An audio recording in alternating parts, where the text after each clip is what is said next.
சுங்கத்துறை பெயரில் நடைபெறும் மோசடிகள் குறித்து விழிப்புணர்வு வீடியோ வெளியிடப்பட்டுள்ளது.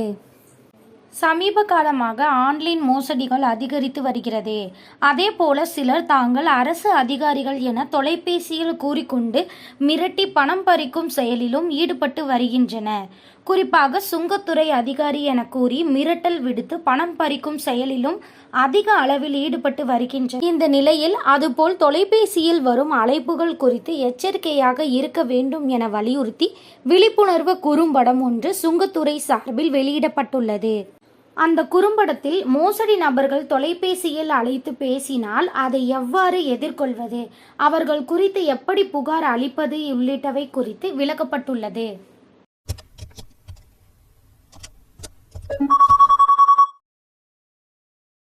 ஹலோ, வணக்கம். நான் மிஸ்டர் அஜய் கிட்ட பேச முடியுமா?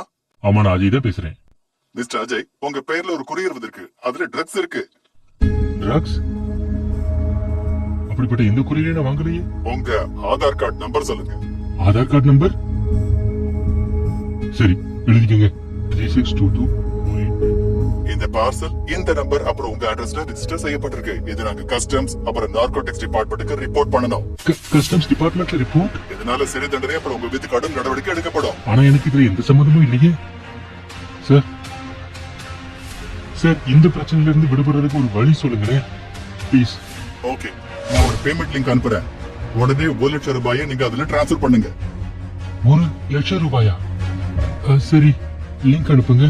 நான் இப்ப பேமெண்ட் பண்ணிடுறேன்.